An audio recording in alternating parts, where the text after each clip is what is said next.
Hello students, welcome to Vaghela study channel. મિત્રો, જો તમે મારી ચેનલમાં નવા હોય તો સૌપ્રથમ મારી ચેનલને સબસ્ક્રાઈબ કરો, લાઈક કરો અને તમારા મિત્રોને શેર કરો. તેમજ બેલ આઇકોન બટન દબાવો કે જેથી કરીને મારા નવા વિડીયોના નોટિફિકેશન તમારી સુધી પહોંચે, કેમકે આવનારા સમયમાં ખૂબ જ પરીક્ષા માટે ઉપયોગી તમને માહિતી આપવાની છે.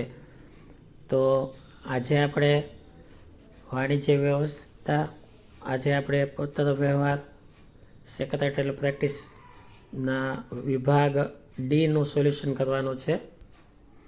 તો વિભાગ ડી કુલ 15 માર્કનો વિભાગ ડી છે એસપીસીસીમાં, અને તેમાં પ્રકરણ 2, પછી ચોથું, વિભાગ 2નું પહેલું અને વિભાગ 2નું બીજું, આટલા પ્રકરણોનું સોલ્યુશન આપણે લેવાનું છે. આ ઉપરાંત 2 પ્રકરણ આવે છે, ત્રીજું અને ચોથું, પણ તેને આપણે ઓપ્શનમાં કાઢી નાખીશું. આ 4 પ્રકરણમાંથી તમારે 5 સવાલો આવી જશે, એટલે 15માંથી 15 પૂરેપૂરા માર્ક્સ તમે આ પરીક્ષામાં લઈ શકશો. તો ખૂબ જ વ્યવસ્થિત તૈયારી કરજો, અસાઇનમેન્ટ સાથે રાખજો, કેમકે સવાલનો ક્રમ જોવા માટે અસાઇનમેન્ટ સામે રાખવાની છે. આમાં મેં જે કંઈ જવાબ આપ્યા છે તે સિક્વન્સમાં જ આપેલા છે, લાઇનમાં જ છે, છતાં પણ તમારે સવાલ જોવા માટે ખુલ્લી રાખવી. હવે પહેલો સવાલ, પ્રકરણ 2. સામાન્ય રીતે કઈ બાબતો માટે સરકારી વિભાગો સાથે પત્ર વ્યવહાર કરવાની જરૂરિયાત વેપારી પેઢીઓને પડતી હોય છે? તો જવાબ આપેલો છે કે આ 5 બાબતો માટે જરૂર પડે છે સરકારી વિભાગ સાથે પત્ર વ્યવહાર કરવાની. સવાલ 2. સામાન્ય રીતે વેપારી પેઢીઓને કયા સરકારી વિભાગો સાથે પત્ર વ્યવહાર કરવાની જરૂરિયાત પડતી હોય છે? તો આટલા વેપારી વિભાગો છે તેની સાથે પત્ર વ્યવહાર કરવાની જરૂર પડતી હોય છે. સવાલ 3. જાહેર ઉપયોગી સેવાઓ અંગે પત્ર વ્યવહાર કરતી વખતે ધ્યાનમાં રાખવાના મુખ્ય 2 મુદ્દાઓ જણાવો. તો આ 2 મુદ્દાઓ આપેલા છે. તમે વિડીયો પોઝ કરી ડાયરેક્ટ પાકું કરજો, કોઈ લખવાની ચિંતા નહીં કરતા. ત્યારબાદ સામાન્ય રીતે સ્થાનિક સંસ્થાઓ સાથે કઈ બાબતો માટે પત્ર વ્યવહાર કરવામાં આવતો હોય છે? તો આટલી બાબતો આપેલી છે, તે ખાસ પાકી કરવી. ત્યારબાદ સવાલ નંબર 5. જાહેર ઉપયોગી સેવાઓમાં કઈ સેવાઓનો સમાવેશ કરી શકાય છે? તો ઘણી બધી સેવાઓ આપેલી છે. જો તાર ટપાલ, ડ્રેનેજ સુવિધા, સ્વચ્છતા, રસ્તા, મકાન, અગ્નિશામક, વીજળી, જાહેર આરોગ્ય, પાણી પુરવઠો, રેલવે વ્યવહાર, પોલીસ, હોમગાર્ડ, સ્થાનિક અને રાજ્ય પરિવહન વગેરે. પછી સવાલ નંબર 6. જાહેર ઉપયોગી સેવા એટલે શું? જો તેની વ્યાખ્યા આપેલી છે. પછી સવાલમાં આગળ છે, તેમાં કઈ સેવાઓનો સમાવેશ કરી શકાય છે? તો આની પહેલાંના સવાલમાં જે નામ હતા ને, એ જ નામ ફરી વખત આમાં તમારે લખી નાખવાના, ખાલી વ્યાખ્યા આમાં વધારે થાય છે. તો અહીં પહેલાં આ પ્રકરણ 2ના 6 જવાબો પૂરા થયા. હવે વિભાગ 1નું પ્રકરણ 4, તેના પણ 6 સવાલ જવાબો છે. હવે સવાલ લઈએ આપણે. સવાલ પહેલો, જીવન વીમાના મુખ્ય પ્રકારો જણાવી તેની ટૂંકમાં સમજૂતી આપો. તો જીવન વીમાના પ્રકારો આપેલા છે. મુખ્ય 2 પ્રકાર પડે, આજીવન વીમો અને હયાતીનો વીમો. આવા 2 પ્રકાર પડે, તેની સમજૂતી અપાયેલી છે. સવાલ નંબર 2, સામાન્ય વીમા વિશે સમજૂતી આપો. આ સામાન્ય વીમો છે, બરાબર, અને તેની સમજૂતી આપેલી છે. તે સામાન્ય વીમાનો અર્થ આપેલો છે અને તેમાં કયા વીમાનો સમાવેશ થાય તે વિગતે સમજાયું છે. આ બધા સામાન્ય વીમો કહેવાય. સ્વાસ્થ્યનો વીમો, આગનો વીમો, ચોરી લૂંટફાટનો વીમો, સમુદ્રી વેપારનો વીમો, વાહનનો વીમો, હવાઈ વીમો, માર્ગ વીમો, પાક વીમો, ત્રાહિત પક્ષનો વીમો, પશુધનનો વીમો, મુસાફરીનો વીમો વગેરે. સવાલ 3. સ્વાસ્થ્યનો વીમો એટલે શું? તેની પાયાગત લાક્ષણિકતા જણાવો. આ સ્વાસ્થ્યનો વીમો આપેલો છે અને નીચે પાયાગત લાક્ષણિકતાઓ સમાવેલી છે. ત્યારબાદ સામાન્ય વીમો એટલે શું? તેના વિવિધ પ્રકારો જણાવો. સામાન્ય વીમાનો અર્થ આપેલો છે અને તેના પ્રકારો એટલે કે સામાન્ય વીમામાં શેનો સમાવેશ થાય એ લખવાનું તમારે. ત્યારબાદ જીવન વીમા વિશે સમજૂતી આપો. આ જીવન વીમાની વાત છે ફરીથી અને તેની સમજૂતી આપેલી છે. જીવન વીમાના 2 પ્રકાર પાડેલા છે. ત્યારબાદ 6થો સવાલ, જીવન વીમા અને સામાન્ય વીમા વચ્ચેનો તફાવત છે એ મેં આમાં આપ્યો નથી. તફાવતના 3 મુદ્દા કેવી રીતે લખવા એ સમજાવી દઉં કે 2 ભાગ પાડવા.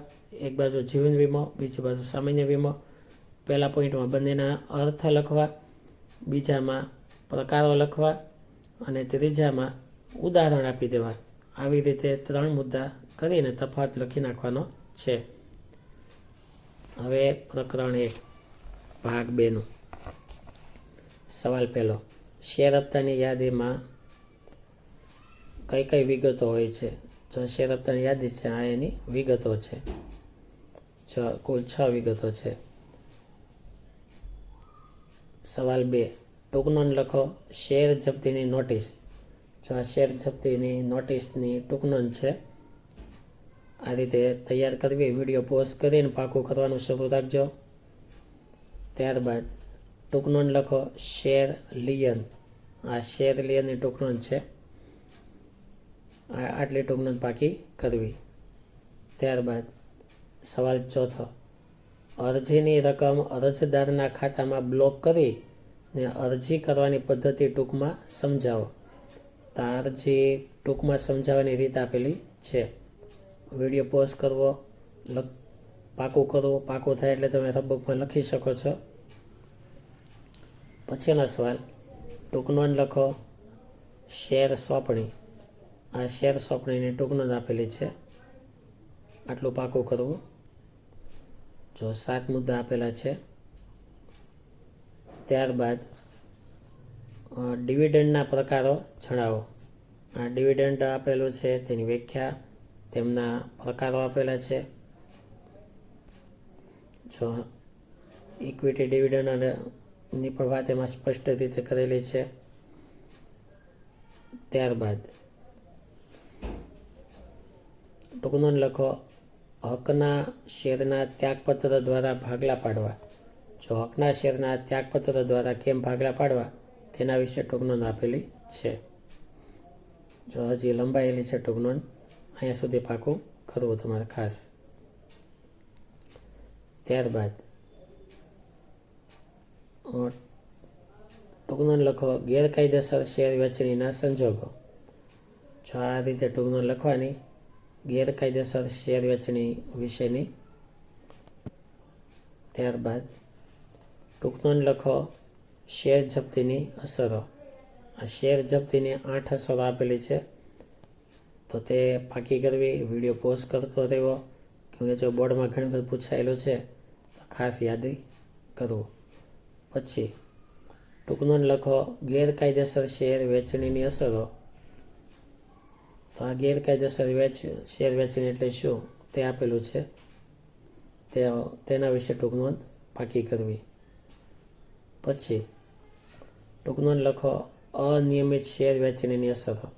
આ અનિયમિત શેર વેચણીની શું અસરો થાય તેમના વિશે સમજૂતી આપેલી છે. ત્યારબાદ ટૂંક નોંધ લખો. શેર સોંપણીના સંજોગો.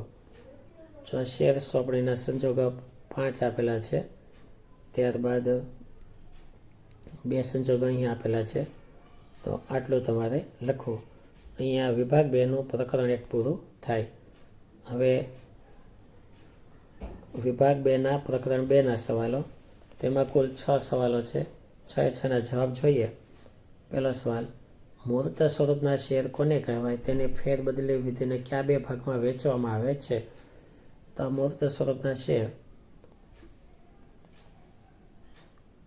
અને આ તેમની ફેરબદલીની વિધિ આપેલી છે. બરાબર, તો બે જવાબ એકસાથે પાકા કરવા. પછી સવાલ બીજો, ઇન્સ્ટ્રક્શન સ્લીપમાં કઈ બાબતો જણાવવામાં આવે છે? તો ઇન્સ્ટ્રક્શન સ્લીપ છે એમાં સામેલ બાબતો આપેલી છે. ત્યારબાદ શેર ફેરબદલી એટલે શું? તે પ્રમાણે શેરના પ્રકારો. જો શેર ફેરબદલી આપેલી છે અને આ રીતે તેના પ્રકારો આપેલા છે, તો બંને પેજને એકસાથે પાકા કરવા. ચોથો સવાલ, ડીમેટ ખાતામાં શેર ક્યારે જમા થાય કે ઉધાર થાય? ડીમેટ ખાતું, તેમાં શેર ક્યારે જમા થાય તેમની વિગત અપાયેલી છે. તો આ રીતે ડીમેટ ખાતાનો જવાબ પાકો કરવો. ત્યારબાદ જવાબ અહીંયા સુધી લંબાઈ છે જુઓ. હવે સવાલ નંબર 5, કંપનીના શેરની મુક્ત ફેરબદલી એ કંપનીનું મહત્વનું લક્ષણ છે, સમજાવો. તો જો આ કંપનીના શેરની મુક્ત ફેરબદલીનું આ લક્ષણ આપેલું છે, ખાસ પાકું કરવું. ત્યારબાદ છઠ્ઠો અને છેલ્લો સવાલ, એકલ વ્યક્તિ કંપનીના સંદર્ભમાં શેર ફેરબદલીની જોગવાઈ જણાવો. તો એકલ વ્યક્તિ કંપનીના શેરમાં ફેરબદલીની જોગવાઈઓ અપાયેલી છે. આ 4 જોગવાઈઓ છે અહીંયા આપેલી. તો આટલી જોગવાઈ તમે પાકી કરવી, કેમ કે આટલી લખશો તો પૂરેપૂરા માર્ક આવી જશે. આમાંથી 5 સવાલ થશે. 5 થી 15 માર્કનો આ વિભાગ D અહીંયા પૂરો કરવામાં આવે છે. Thank you very much.